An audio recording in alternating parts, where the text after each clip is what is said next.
Michael and Lisa certainly didn't make any television appearances, but the two that they did agree to do together were memorable. In September 1994, they made their first television appearance as husband and wife on the MTV Awards in New York in front of 250 million television viewers. Backstage, according to Lisa, Michael announced to her, "Now check it out, girl. I'm gonna kiss you when we get out there." "Oh, no, you're not," she said. "Oh, yes, I am," he said, smiling. He thought they were bickering, but Lisa wasn't kidding. "No, Michael," she said, "that's BS. Absolutely not. I don't want to do it." "Oh, sure do," he remarked. "It'll be great." "I'm telling you, don't you do that, Michael," she warned him. "I'm serious." About an hour later, they walked onto the stage to thunderous applause. Holding hands, Lisa didn't know when the kiss was going to happen. She would recall, but she knew he was going to do it because by this time I realized that he does whatever he wants to do. She said that as they walked out from the wings, she was squeezing his hand so hard. "I think I cut off the circulation." Just like nobody thought this would last, Michael told the audience with a grin. He mentioned to Lisa, then embraced her and kissed her fully on the lips. "It looked awkward because I went out of my skin," Lisa said years later. "I hated it. I felt used, like a prop," she said. "It was awful." Afterward, they had a huge fight about it, said Monica Pastel. "Her whole thing was, as I told you, no, and you just disregarded it. But Michael thought it was great, a showstopper. It was all about the show, you know. What could they do that would cause headlines?" That's where his head was at. "But people will be talking about that kiss for decades," he said. "Don't you see? They're gonna run that clip over and over." Lisa was out for days. "Don't you even come near me," she told him. That same week, Mo became annoyed by newspaper reports that suggested that if Elvis Presley were alive, he would not approve of the marriage. "I think we need to find out," he said. He suggested that he and Lisa have a seance to contact the king. He was serious. He told Lisa he had friends who could communicate with the deceased, that they could make it possible for him and Lisa to talk to Elvis and ask his opinion of the union. Lisa thought the idea was tasteless. When Michael continued to push it, she lashed out at him. "I said no," she told him angrily. "And if you stay on this particular road, they're gonna need a medium to contact you and the group beyond because I'm about to put you there right now." Michael never mentioned the idea again. "Geez, it was just a suggestion," he later said. "Can a guy even have a suggestion?" 9 months later, in June 1995, Michael and Lisa were interviewed on the television program Dateline by reporter Diane Sawyer. While it is true that Michael rarely grants television interviews, the last one he did in 1993 with Oprah Winfrey, one would have been hard pressed to remember any time Lisa had ever been answering questions on television. Prior to this highly anticipated broadcast, only frozen images of her came to mind. Photographs of a fragile, blonde child with a droopy glare and sad, pouting expression reminiscent of her father's. It is easy to imagine her as a poor little rich girl, victimized by her privileged, heavily scrutinized circumstances. That wasn't really true of her as an adult, though. After years of therapy through Scientology, she had long ago come to terms with her celebrity. "My best trait is that I don't want to be put in front of for anybody," she observed. "I'm honest. Scientology has helped me a lot. It teaches you to stay what we call clean, to understand your feelings and not hold things in.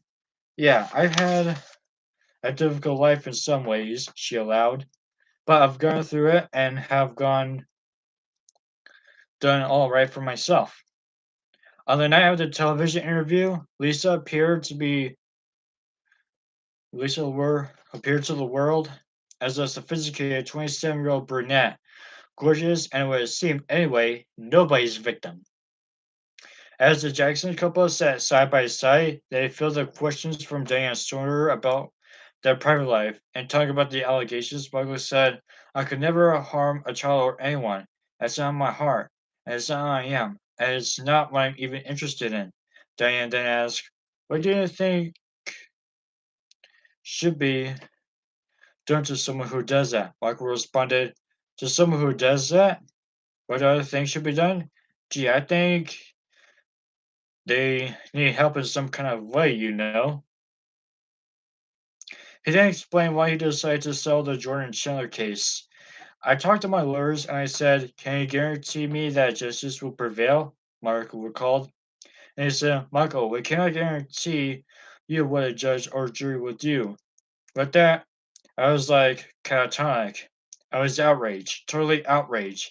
So I said, I've got to do something to get out from under this nightmare. All these lies and all these people coming forward to get paid in these tabloid shows. Just lies, lies, lies. So we got together and my advisors advised me. It was hands down an unanimous decision to resolve the case. Throughout his explanation, Diane had continually attempted to interrupt him to ask how much money he had spent in the settlement.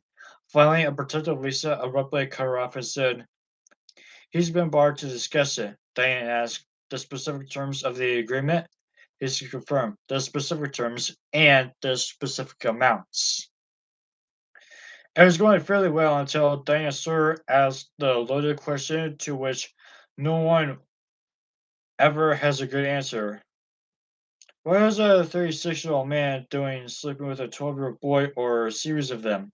Michael fumbled for a bit, giving his usual monologue about the innocence and priority of such behavior until Lisa, looking frustrated, decided to put the matter into perspective.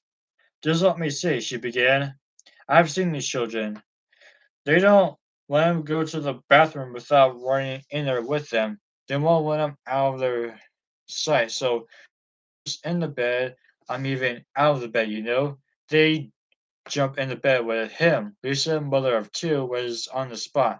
Her credibility was in question just by virtue of the fact that she was sitting there with her husband on TV trying to explain why it was okay for him to sleep with children who were not even his.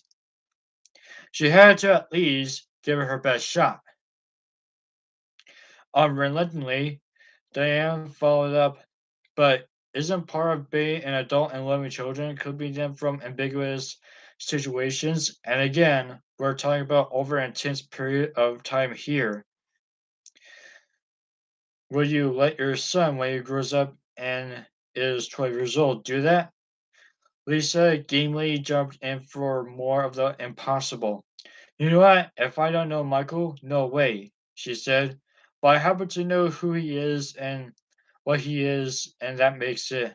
You know, her voice trailed off. I know that he is not. You know. I know that he is not like, and I know he has a thing for children. Her voice trailed off again. Sorry, she finally said, at a loss.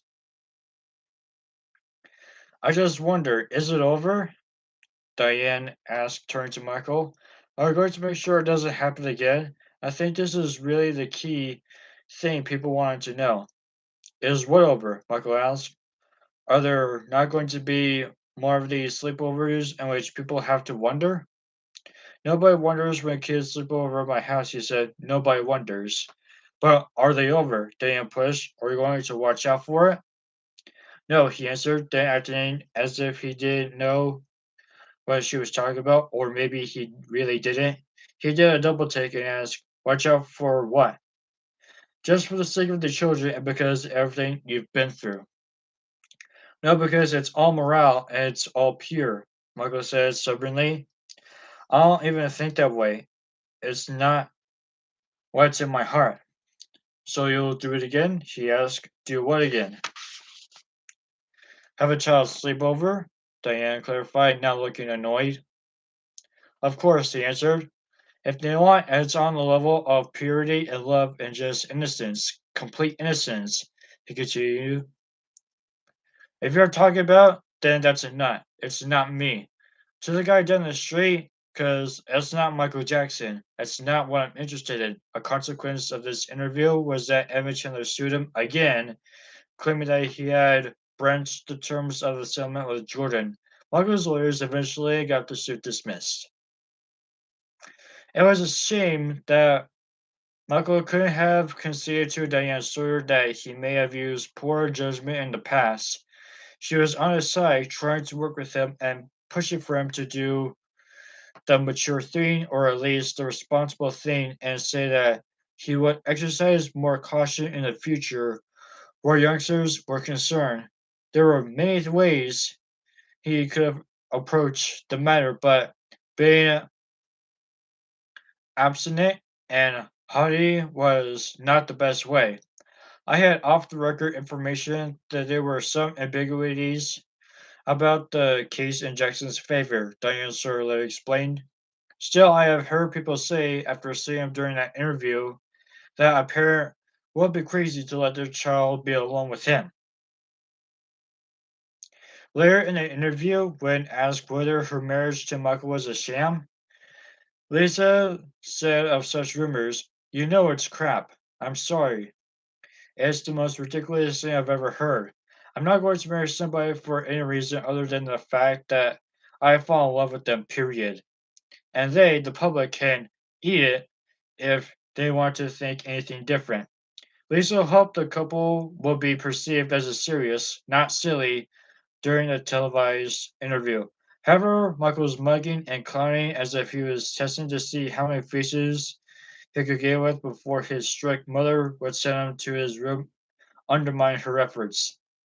She was exasperated, especially when he put his two fingers behind her head as if making devil horns. However, the interview was emblematic of their relationship. She was the adult, he was the child. "What a disaster," Lisa said the day after the interview. She was mortified and angry. "I'm so off that Diane Sawyer, the way she pushed and pushed and pushed about our life. Jesus, that was terrible. Oh my God, I can't believe it," she said, shaking her head miserably. "I can't even believe that was on TV. I don't know, I thought it was pretty cool," Marco said thoughtfully. "I mean, we made some good points about the allegations. We made a good looking couple too. People loved it, Lisa." He reached over to put his arm around her lovingly. "Don't worry," he said. "It was all right." Lisa rolled her eyes. What originally brought Lisa and Michael together was the drama of allegations and subsequent drug abuse. Her desire to work out a crisis for him was a powerful, motivating force in their relationship. However, once the drama was over, they had a little more to fall back on, but their surprising physical relationship. It was right after the Diane Sawyer show that things started going bad, said Monica Pastel. Lisa started to wonder if she made a mistake in choosing him as a life partner. The great continued, though. It was the thing that made it difficult for her to see straight where he was concerned. Whatever was going on in the privacy of their bedroom was enough to keep her hooked into the relationship. However, things were getting strained. When they weren't in bed making love, they were fighting. One advisor recalled, "I was in the studio with him as he cut some new music when Lisa walked in. She slumped down next to Michael looking miserable. They didn't say one word to each other. He just played his knobs and dials, ignoring her.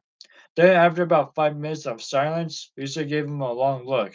She got up. On her way out the door, she said, "I was talking to you, as always." He ignored her. I said, "Yo, Mike, what's up? Is everything okay with you two?" He said, "Sure. We're doing just great. I don't know why she's so off at me." Then, as if hit by a sudden thought, he said, "Wait, do you think she's on her, as he lowered his voice dramatically, her period?"